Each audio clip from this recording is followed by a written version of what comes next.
There's no place for the poo here, so just go home. Subcontractors are out of place here." Laughing together, the two of them made their remarks. "Indeed, our factory is a subcontractor. But being looked down upon to this extent is something I can't accept." "Understood. Of course, I'll take my leave then." As usual, I put on my business smile. I held back any signs of frustration, making sure not to let them show, and quickly left the venue. "Alex." "Huh?" As I was leaving, a man called out to me. He looked at me with a puzzled expression. "Why are you here? The event hasn't even started yet." "Actually," I explained the whole situation to him. "I see. The fault lies entirely with them in this case. You can do as you please, Alex, now and in the future." Surprisingly, he said that, and I decided to take the opportunity to do as I pleased. And then, on the day of the business meeting, "I'm sorry, but we no longer intend to do business with you." What? I had decided to cancel a contract worth $200 million. My name is Alex Johnson. I'm a 33-year-old factory owner, living with my beloved wife and children. The factory was originally my father-in-law's. Due to family circumstances, I had to start working right after high school, and by chance, I ended up at my father-in-law's factory.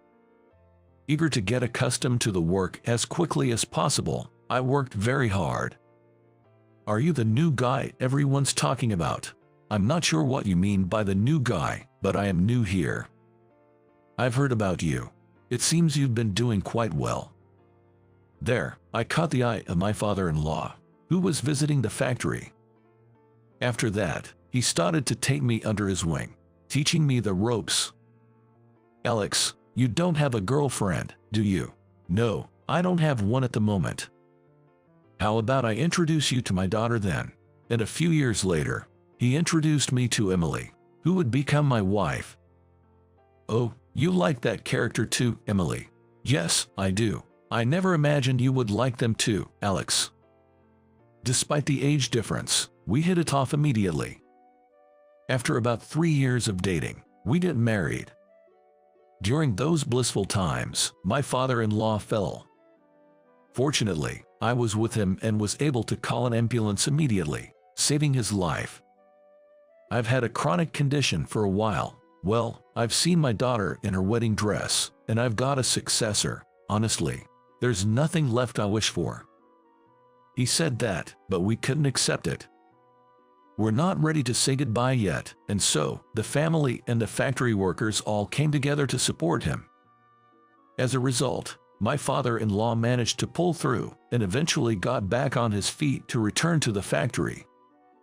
However, with a constant fear of him collapsing again, I took over and started running the factory. Having worked since graduating from high school, I had the experience, and after being favored by my father-in-law, I continued to learn by his side. But I think I had quite a hard time in the beginning. Phew, I'm exhausted. Are you okay? Are you not pushing yourself too hard? Yeah, I'm fine. It's tough, but I want to live up to your dad's expectations. Being a young manager, I was sometimes underestimated, and there were malicious clients who tried to take advantage of that. Still, with Emily's support and my father-in-law's trust, I was able to persevere. And as I continued to push through, I eventually got accustomed to the work. Alex, actually, that's when we found out Emily was pregnant. My father-in-law said, "I never thought I'd get to hold a grandchild." Watching him cry with joy, I couldn't help but smile.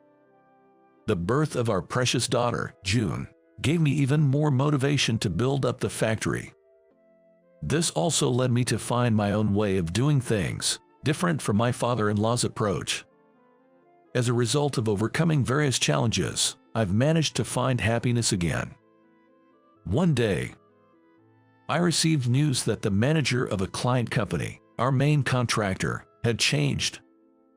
At this time, what happened to the previous manager? I couldn't help but wonder.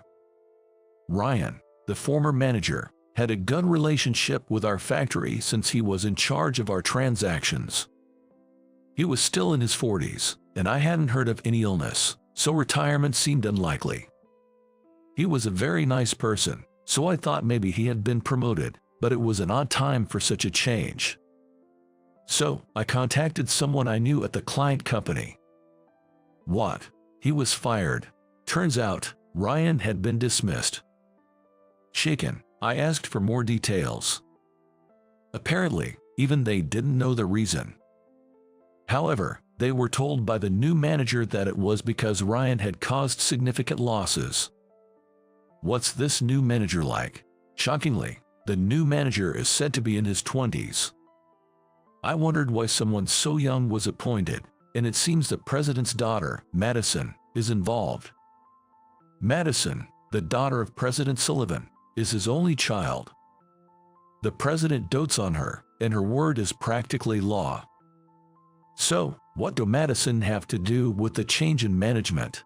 There are rumors that Madison and the new manager are dating, and she might have played a role in ousting the previous manager to secure the position for her boyfriend. There seems to be such a rumor going around. I thanked my acquaintance for the information and ended the call. Regardless of the truth, it was unsettling to hear such news. Ryan had really helped us out. To think it's come to this, I thought, as I informed the new manager that I'd be coming to greet him soon. I also decided to inform my father-in-law, just to be safe. Such a thing has happened. I'll look into it on my end. Alex, you focus on your work, he said, his expression as complex as mine. The next day, with no reply about the greeting, I went about my work as usual. Just like my father-in-law used to do, I was also making rounds inside the factory. Excuse me. Then, a man appeared. Both I and the factory employees wondered who he could be. I'm the new manager, Henry. Ah, you are. The new manager, Henry, came at me with a pompous attitude. Even as I thought to myself that this must be the rumored new manager, I greeted him properly, as any professional would. I made the effort to come here, and you can't even offer me tea. Henry, without any proper greeting, started complaining to me. I responded with a wry smile, apologizing and repeatedly, saying, I'm sorry for the oversight. From experience, with people like him, it's best to just apologize and not bruise their ego. That way, they'll be satisfied on their own, and you can get through the interaction. It seems you understand your place quite well. Indeed, he seemed satisfied and didn't say anything more. However, unlike Ryan, who would always greet us with a gentle smile and a good job, Henry crossed his arms and surveyed the factory. Watching him, I couldn't help but think that the rumors might be true. Alex, you're here, and this is a guest. Emily came with June. I remembered she said she'd stop by today. Emily, are you Henry? Then, Henry looked surprised. Emily did too, muttering in surprise before her expression turned quizzical. So, this kid is your daughter? Huh, did you marry some lowlife who works in a factory just because she's the factory owner's daughter? Is that a problem? It's none of your business, anyway. Seeing Emily holding our child, Henry started to provoke with a displeased face. She deftly avoided his taunts and stood by my side. For your information, he's my husband. She said that and handed June to me with a smile. I accepted her with a smile, and for a moment I thought I saw Henry glare sharply at us. Don't you regret marrying someone just because they are from a subcontractor's family, even if it's your own family's business? But then his expression quickly changed to one of mockery, and I wondered if I had imagined it. His condescending tone really got to me. I was irritated by the way he talked down to Emily, but I held it in, holding June. Unfortunately for you, I'm incredibly happy to be married to him. Emily said this with a beaming smile. At that, my irritation vanished, replaced by a feeling of joy. I wasted my time. Seeing our interaction, Henry clicked his tongue and left the factory. What did he even come here for? An acquaintance. Just from high school for a bit. It's not important now. Got it. Seeing Emily's face, like she didn't want to remember, I didn't ask any more. But still, such a troublesome person has become the manager. Thinking about future transactions, I couldn't help but worry. Soon after, a large project involving several companies was set to start. Our factory played a crucial role in this project. So, the whole factory was energized. Mr. Thompson, there's a call for you. It was from Madison, the president's daughter. Thank you for waiting. This is Alex. Hello, I hear you were rude to my future husband. Caught off guard by her sudden accusation, I could only respond with a confused. I was aware of the incident but hadn't initiated it. I had no idea what she was referring to, but the caller was Sullivan's only daughter, Madison, whom he dotes on. I apologize if I made you feel uncomfortable. So, I apologize just in case. Madison then unilaterally stated, he's different from subcontractors like you, and you should respect him, the future president, before hanging up the phone. Could she really have called just for that? I was taken aback. Then, I received a call from an acquaintance at a client company. What's going on? An exchange meeting. Apparently, to facilitate smooth progress on the project, an exchange meeting was being organized to foster interaction between the companies involved. Madison had insisted on being the one to contact our factory about the event, saying, I'll handle the communication with that factory. Someone was watching nearby, just to be safe, and confirmed that the call ended without mentioning the important details, only complaints being made. That's why they decided to contact me again to ensure I was properly informed. Thank you very much for letting us know.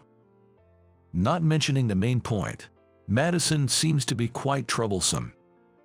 I thanked them for the call and checked our schedule. Had they been a bit later, we might have made other plans. I wonder if both of them will attend the event. I couldn't help but sigh, wishing I could avoid meeting them. On the day of the exchange meeting, I arrived at the venue a bit early. There were only a few people around, engaging in light conversation. What's a lowlife like you doing here? Henry found me and started to hassle me. Madison was by his side, looking down on me with a smirk. How dare you show your face here? The nerve of some poor people. Really, among all these prestigious companies, you're the only subcontractor. Is that so? Sorry, but I need to greet the others. I tried to dodge them, but they persisted in harassing me. Their interaction with me drew puzzled looks from others in the venue. Unwanted attention was on me, and I was wondering what to do when Henry suddenly pushed me by the shoulder. There's no place for the poo here, so just go home. Subcontractors don't belong here. They laughed together, mocking me. Indeed, our factory is a subcontractor. But being looked down upon to this extent is something I can't accept. Understood. If you get it, then the poor losers better disappear quickly. Yes, of course, I'll take my leave then. As usual, I put on my business smile. I held back any signs of frustration, making sure not to let them show, and quickly left the venue. Alex, huh? As I was leaving, a man called out to me. He looked at me with a puzzled expression. It was President Sullivan, Madison's real father, and the president of the client company. You're early, President Sullivan. I heard you'd be attending too, so I thought I'd say hello and maybe talk about him. He must be referring to my father-in-law. I've heard that my father-in-law and President Sullivan have been acquainted since the founding of their companies. Well, since I took over, there hasn't been much personal interaction with President Sullivan. Why are you here? The event hasn't even started yet. Actually, I explained the whole situation to him. Even though I thought it might be in vain, I told him everything without holding back. I just wanted to trust him, as my father-in-law had. After hearing my story, President Sullivan sighed deeply. I see. This time, the fault lies entirely with them. Alex, you can do as you please, now and in the future. Really? Does that mean? It seemed President Sullivan understood without needing further explanation. He nodded firmly and said, I'll leave it to you, and you won't be held responsible, allowing me to take the liberty to act as I saw fit. What about the exchange meeting? I need to discuss future matters, so I'll be leaving. I'm sorry for this trouble. Saying that, President Sullivan apologized. Then, he handed me a piece of paper. Take some time off. With that, he went into the venue. After seeing him off, I opened the paper he had given me.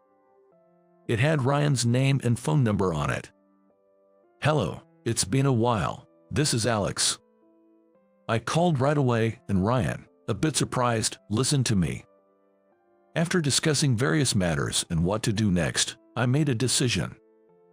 I need to go back and report this to my father-in-law and the others. Muttering to myself, I hurried home. A little while later. You made us look like fools, Henry called me. It seems the attendees at the exchange meeting found it suspicious that I was missing. President Sullivan had asked Madison. I heard Henry sent him home. Madison couldn't answer, but the other attendees testified. Because of that, we were in a very uncomfortable position. But isn't it true that you sent me home? That's true, but Henry, surprised that I talked back for the first time, fell silent. Just a little pushback and he's speechless. It seems his mental fortitude is weaker than I thought. If that's all, I'll be taking my leave. With that, I hung up. Then, I turned back to my father-in-law. So, I've decided to withdraw from this project. I've left the factory in your hands, so do as you please. I would have lost my temper and resorted to violence by now. Alex, you are truly kind. After our discussion, I decided to cancel the contract on the day of the business meeting. And on the day of the meeting, when I arrived at the client's company, an obviously displeased Henry was waiting for me. We're busy here. Just sign this contract and get it over with. There's no need for that. We're canceling a contract. What? Henry looked bewildered at my words. But he quickly burst into derisive laughter. Try it if you think you can. If you do that, your factory will be finished. Don't worry. If anything, it will be you who ends up regretting this. I said with a smile, and Henry, true to form, kept laughing at me disdainfully. Then I decided to leave the company. Excuse me, Alex. On my way out, Madison approached me. She looked somber, a stark contrast to her demeanor at the exchange meeting. I heard about you from my father. It seemed that President Sullivan had told his daughter the truth. And perhaps after a lecture from him, she appeared quite downcast. I'm sorry for my rude behavior before, she said, deeply apologizing. I was taken aback by her apology, not expecting it, and just looked at her wide-eyed. She gave a wry smile in response. Well, I'll be going now. I could only watch as she walked away. Could it be that Madison? I had an inkling of the situation but quickly refocused, reminding myself it wasn't my place to interfere. After greeting an acquaintance, I left the company. A few hours later, I was back at the factory, working as usual, when Henry called. Long time no talk, what's up? Hey, signed a contract now. Oh, what's the rush? I asked, though I knew exactly why he was panicking. This project can go on without your factory. Indeed, this project was based on a patent I held. This patent was what set me apart from my father-in-law. After extensive research, I had developed a unique product. Securing a patent for it had significantly benefited our factory. If we don't have that, the whole project is back to square one, And if that happens, I'll be held responsible. I'm afraid it's too late for that. We've already signed a contract with someone else." At my words, he exclaimed in disbelief. "Huh?" Then, it was my turn to laugh. I had learned from Ryan about setting up a new company on the day of the event. "Actually, I'm receiving support from President Sullivan. Would you like to sign a contract with us?" Ryan had been harassed by Henry, the current manager. Even when he tried to report it, Madison would quash his complaints. So, he decided to resign before things got worse. President Sullivan then approached him, suggesting he start a company as a subsidiary. Given the current circumstances, I decided to contract with Ryan's company. What a joke! If we can't secure a contract with you, we're looking at a loss of $200 million. I'm afraid there's nothing I can do. With that, I ended the call. I thought I heard Henry scream in frustration, but I ignored it. Back to work, then. And so, I continued with my work as usual. Soon after, I look forward to working with you. Madison came to our factory. Since then, she had been disowned by President Sullivan and had resigned from the company. And so, we took her in, given she had nowhere else to go. Nice to work with you, Madison. It's nice to work with you too, Alex. Indeed, President Sullivan doted on Madison. But that didn't mean he indulged her every whim. He raised Madison with great care, resulting in her pure-hearted nature. Being too naive, she became easily influenced by those around her. And that's where Henry found his opportunity. It was my first time being in a relationship. Led by Henry, she continued to behave as he suggested, fitting the role of a president's daughter. Even though President Sullivan noticed, he was too busy with his duties and supporting individuals like Ryan to intervene. Thus, many assumed Madison was spoiled and could do as she pleased. When this issue arose, he told me to ask your father to help me out. When I approached my father, he told me to choose between resigning in his stead or letting him take responsibility and resign. Madison then consulted Henry. In response, Henry commanded her to resign for his sake and then coldly stated, "I have no further use for you." I thought I had no place left. Why did you decide to take me in? I can somewhat relate to how you feel. Really, I lost my parents in an accident as a child. Taken in by my uncle and aunt, I was always seen as a nuisance and a parasite, never feeling like I belonged. That's why I chose to work right after high school. But my father-in-law found me, gave me a place in this factory, and Emily provided the affection I never received before. I see, that's how it was. I just wanted to do for you what I was grateful for back then. If you feel like you have no place, our factory will welcome you. Work hard, and I'm sure someone will offer you the affection you deserve. Madison looked down at my words. I pretended not to notice the tears spilling from her eyes. Since then, she has been working earnestly at the factory as if she were a completely different person. Her genuine nature has made her well-liked among the employees, especially the older ladies who enthusiastically doted on her, saying, "We'll make you a nice girl. She'll be all right, I'm sure of it." That's good to hear. When I reported her progress to President Sullivan, he seemed genuinely relieved. The project eventually was taken over by the subsidiary, minimizing the losses. However, leaving Henry and Madison unpunished for their actions, which nearly led to a massive loss, was inadvisable. So, President Sullivan offered the choice partly to understand Henry's true intentions. "I'm glad I left it in your hands." He then pleaded with me, practically on his knees, to take in Madison after her dismissal. Initially, I hesitated to accept her, remembering how she had joined Henry in mocking me, but I found aspects of her situation sympathetic. That's why I decided to take her in. "Please look after my daughter from now on. I'll make sure she works hard, don't worry." I nodded with a smile to President Sullivan's request. Not long after, I heard from the acquaintance that Henry had resigned. Although Madison's sacrifice spared him from dismissal, the leak of the incident subjected him to constant scrutiny within the company. Eventually, unable to bear the pressure and being sidelined, he resigned. He did have potential. Despite his character, Henry was admittedly competent. President Sullivan had genuinely considered him a candidate for the next president, hence giving him the managerial position. But his arrogance led to this debacle. Maybe it was my presence that fueled his actions further. It turns out, Emily and Henry were classmates in high school, and he had harbored feelings for her. However, trying to get Emily's attention, he belittled the factory. Angered by the insult to her father's factory, Emily told him, "Never come near me again," and cut off all ties.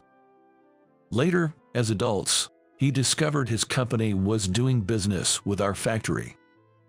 He became in charge of the factory, flaunting his position as a young manager to reconnect with Emily. But she's my wife now, and we even have a child. Driven by jealousy towards me, he just went off the rails, always been childish. Now, I can't even understand why I associated with someone like that. The reason we know all this is because Henry stormed into the factory one day. There, he ranted about his personal circumstances without anyone asking. As a result, he was chased off by our burly employees. According to President Sullivan, Henry has been sent back to his rural hometown. After he stormed in, we demanded compensation for business interference. Now, he's just paying off the debt he incurred to settle the compensation. He got what he deserved. His family back home seems to be keeping a close eye on him.